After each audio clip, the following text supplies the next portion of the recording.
Bonjour tout le monde. J'aimerais d'abord remercier les organisateurs de m'avoir invité aujourd'hui. Je vais vous présenter quelque chose d'un petit peu différent de ce que vous avez entendu aujourd'hui. Donc, moi, ma spécialité dans mon doctorat, c'était de prendre les informations qui sont disponibles sur les exercices, la diète, justement, toutes les choses que Dr. Larochelle parlait tout à l'heure, et d'essayer de trouver des moyens efficaces de les rendre à vous, aux patients, aux personnes qui travaillent, pour que ça se rende et ait des effets le plus rapidement possible. Donc, ma recherche est vraiment sur le transfert des connaissances et le self-management ou autogestion. Donc, comment tout ça a commencé? En 2008, lors d'une étude qui avait 189 personnes qui étaient faites à Montréal, on a posé la question aux gens, quels aspects de votre vie sont les plus affectés par la sclérose en plaques? C'est une assez large question. On laissait les gens nommer jusqu'à 5 aspects. Au total, on a eu 62 différents aspects qui ont été nommés, qu'on voit ici, la fatigue, l'emploi, la socialisation. Pendant qu'on les évaluait, les gens, on avait beaucoup de tests physiques, cognitifs, des questionnaires. On avait beaucoup de choses.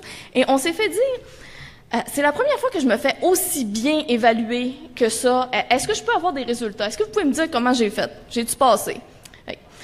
On est arrivé pour dire ça, mais tout ce qu'on avait, nous, dans le fond, c'est une grosse grille de chiffres quand on collecte nos données. Donc, c'est très, très difficile de dire aux gens, voici vos chiffres, vous êtes un 4 et un 2.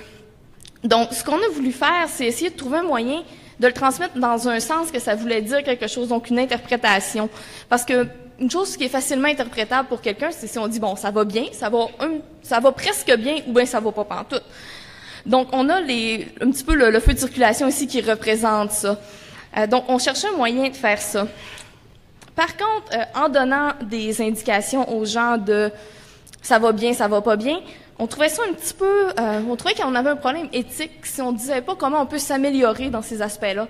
Parce que si on fait juste dire « ça va vraiment pas bien, bye-bye », c'est un petit peu problématique. Si on dit pas « voici un petit truc qu'on pourrait faire, voici des manières qu'on pourrait... quelques solutions, des exercices qu'on pourrait faire ». Donc, on a mis notre chapeau, on a pensé à beaucoup d'options qu'on pouvait faire ça. On a décidé d'écrire un livre. Parce qu'on avait aussi... 62 sujets à couvrir, plus ce que les neurologues et cliniciens qui travaillent avec les gens qui ont la sclérose en plaques nous ont dit. Donc, on avait une grosse panoplie de sujets à couvrir. Donc, ça ici, c'est le livre que je vous présente aujourd'hui. J'ai mis aussi des petits dépliants sur vos tables avec la page couverture, si jamais vous êtes intéressés. Qu'est-ce qu'on retrouve dans ce livre? C'est les compétences pour bien s'auto-gérer. C'est un petit peu un terme bizarre, mais c'est pour bien se prendre en charge, se prendre en main. Les 7 principales composantes qu'on retrouve, donc c'est des auto-évaluations et des méthodes pour se fixer des buts, la résolution de problèmes, des méthodes pour prendre des bonnes décisions par rapport à ses soins, comment travailler en équipe avec les professionnels de soins de santé, comment utiliser des ressources disponibles et comment faire un bon plan d'action, mettre ça en action dans notre vie. Donc, ici, je vous présente la table des matières du livre. D'ailleurs, si jamais vous voulez le voir, après, j'ai 2 exemplaires avec moi. Il n'est pas encore sorti, le livre, en publication, mais j'ai 2 exemplaires avec moi. Je vais être dans le coin de la salle là-bas. Vous pouvez venir me voir. Le livre est composé de 5 sections qui sont pour l'instant uniquement en anglais. Donc, le premier, c'est « À vos marques pré-partez », vraiment comment se démarrer. Après ça, un mode de vie sain pour tous, des trucs qui sont pas uniquement bons pour ceux qui ont la sclérose en plaques. Comment gérer les défis spécifiques de la sclérose en plaques, former un bon partenariat avec votre équipe de soins de santé et finalement rassembler le tout, votre plan d'action personnel. Au total, 92 personnes ont contribué à faire de ce livre ce qu'il est, ce qui est la raison pour laquelle je crois que ça va être un bon outil pour tous ici. En plus de moi et ma co-auteure, Dr. Nancy Mayo, on a impliqué 22 experts en sclérose en plaques pour nous aider à trouver le contenu. 4 gentilles femmes qui se sont portées volontaires et qui ont donné du feedback, qui ont donné des retours, qui nous ont donné des expériences de vie pour essayer de rendre le livre le plus applicable possible.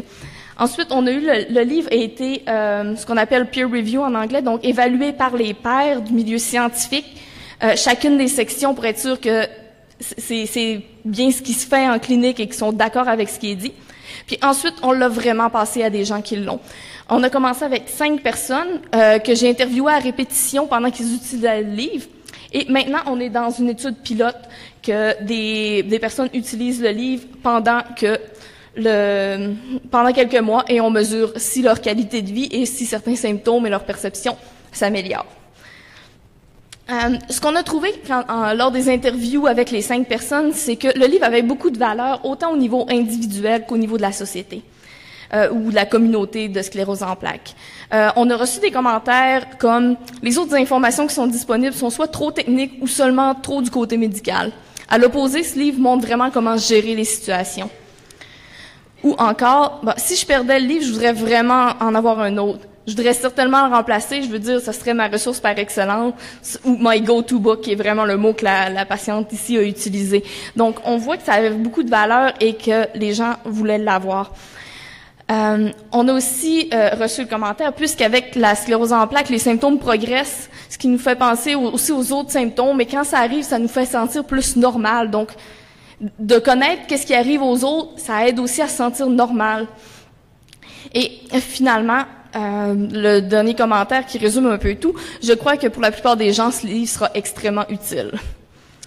On a aussi trouvé lors de cette étude que certains précurseurs d'une amélioration de la qualité de vie se trouvaient dans les phrases et les termes qui nous ont été décrits.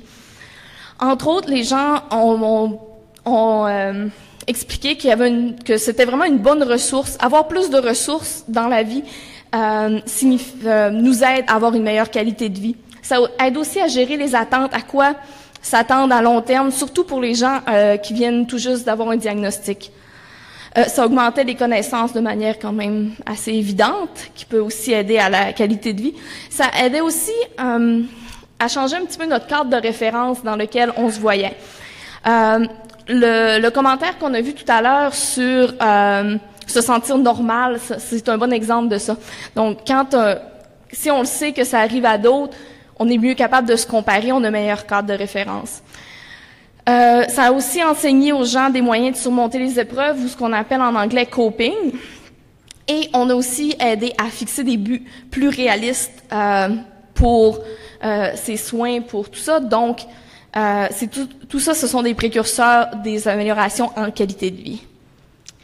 En ce moment, nous avons une étude pilote qui compare donc le livre en version Internet, en PDF, contre l'information habituelle, c'est-à-dire des documents d'information qui se trouvent sur Internet, montés comme un livre également.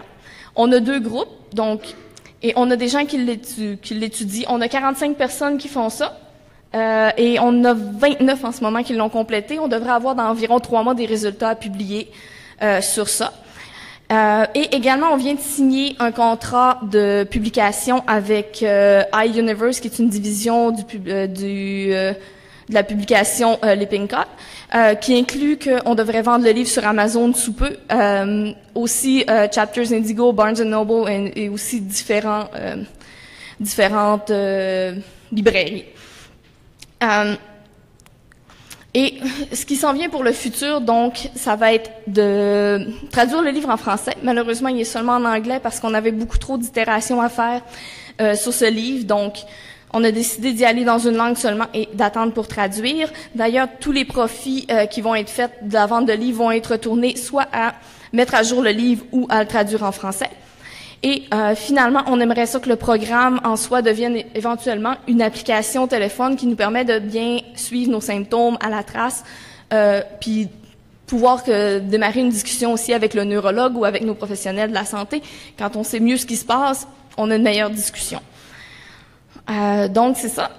Pour aujourd'hui, c'était ma présentation. Donc, si vous voulez nous suivre sur les réseaux sociaux, ils sont ici. Vous pourrez avoir les dates de publication. Également, comme je disais, vous pouvez venir me voir et je suis ouverte aux questions si vous en avez.